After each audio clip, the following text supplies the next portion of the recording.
Sa biyahe tayo, halina't alamin natin ang istorya sa likod ng napakasayang pagdiriwang na ito sa Lucban, Quezon, ang Pahiyas Festival.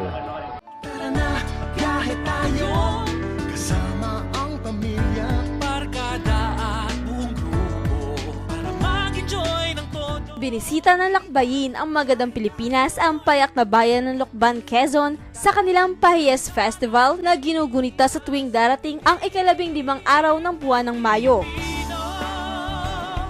Ang Pahiyas Festival na isa sa pinakamalaking festival sa Southern Tagalog Region, ang pinagmamalaki ng bayan ng Lucban na kakaiba sa ibang festival.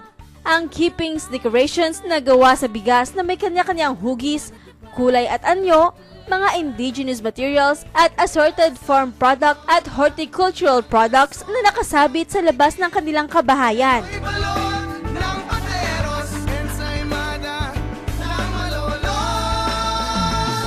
Tara na, biyahe tayo. Ang Lucban na kilala rin sa longganis ng Lucban na dinarayo pa ng ating kababayan, nakakaiba sa ating panlasa at paraan ng pagkain nito. Aming nakapanayam ang nagtitinda ng pansit habhab na si Aling Lita Palse sa kanyang napakasarap na pansit habhab.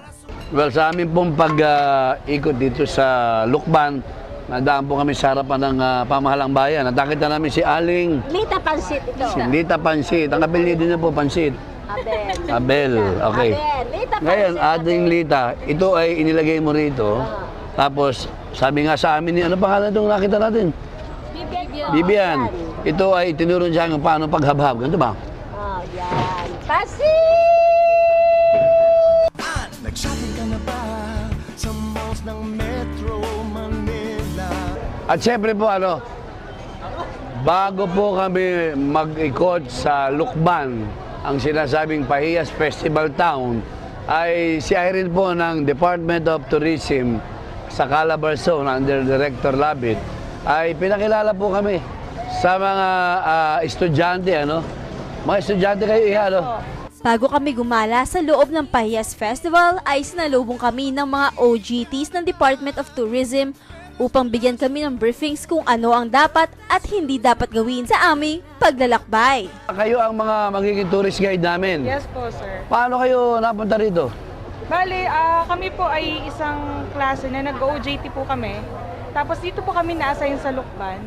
Tapos, bali kami po yung na-assign na mag-tour guide po para ikutin po yung Lucban. So, it is a commitment ng inyong paaralan. Yes po. Na taon-taong may mga festival, ay kayo ay ino-orient ba kayo ng pamahalaan or kasama na sa programa ng school yun?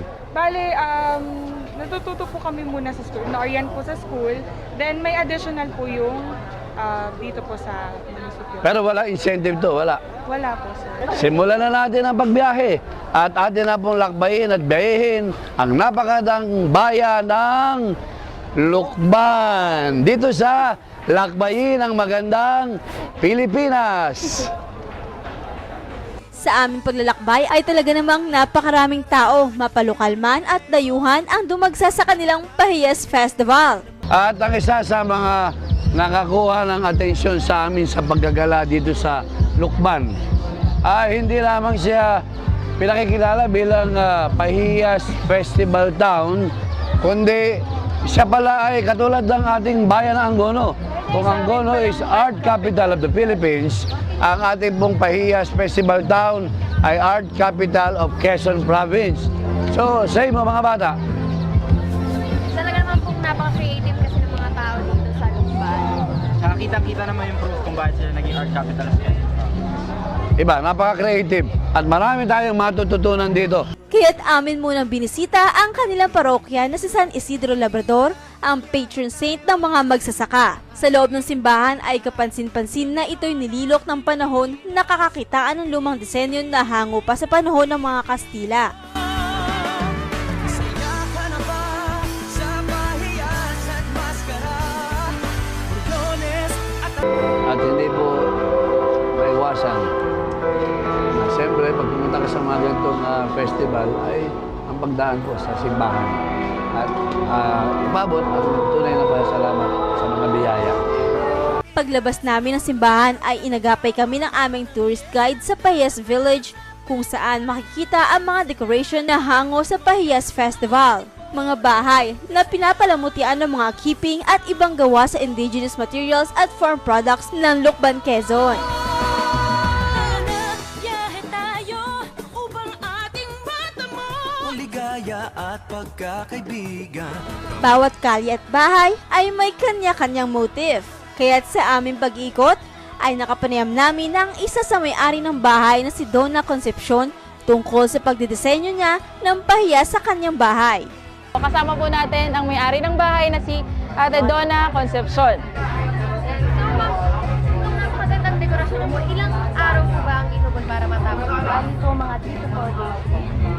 And yung design nyo po ba every year binabago nyo o yun at yun lang din? Binabago po kasi Para may iba naman. Pero ano po yun, taon-taon po kayong naggaganto or pili lang na mga lugar? Minsan po kasi pag dumaan dito, next year, dito naman po yung sunod na year. Bale, taon-taon talaga. Sa kabilang side naman Kasi minsan. kantuhan po. So, imbitahan nyo naman po yung mga manonood natin na pumunta po dito sa Lucban para po masaksihan yung ating Pahiyas. Inaanyayahan ko po ang lahat ng mga kababayan natin na dumalaw dito taon-taon tuwing Pahiyas. Every May 15 po. Yun po. Okay, maraming salamat po.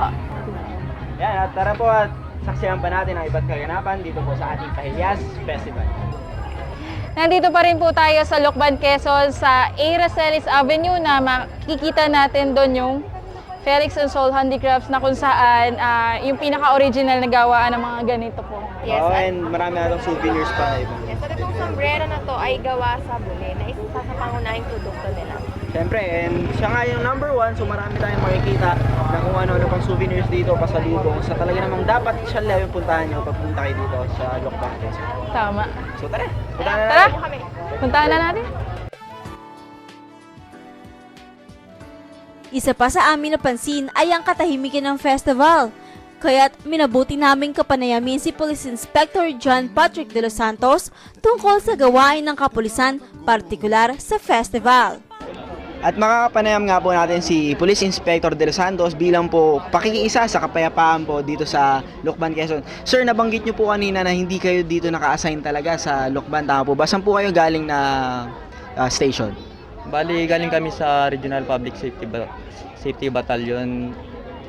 Bali, kinuha kami doon para nga ipatupad yung peace and order dito sa Lucban, Quezon. Gawa nga ng magkakaroon sila ng Pahiyas Festival na gaganapin ngayong araw. Okay po, so talagang dito na ipapakita po natin na kahit hindi po tayo locally tiga dito, tumutulong po yung iba't ibang units para po masuportahan po at mapalaki yung grupo po ng kapulisan, tama po ba? Oh, tama po yun. Kasi kahit naman po kami hindi taga rito tungkulin po namin na panatilihin ang kapayapaan sa saan man sa Pilipinas. Oh. Araw-gabi puro kayo. Buhay mo ba'y walang saysay, walang sigla, walang kulay?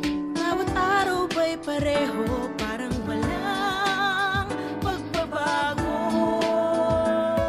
Tara na, biyahe tayo, kasama ang pamilya. Upang bigyan kami ng kaalaman sa Pahiyas Festival ay nakapanayam ng aming main host at mayor ng Angono Rizal, ang Undersecretary ng Department of Tourism na si Yusek Maria Victoria Hasmin sa mga nakahaing programa ng Department of Tourism.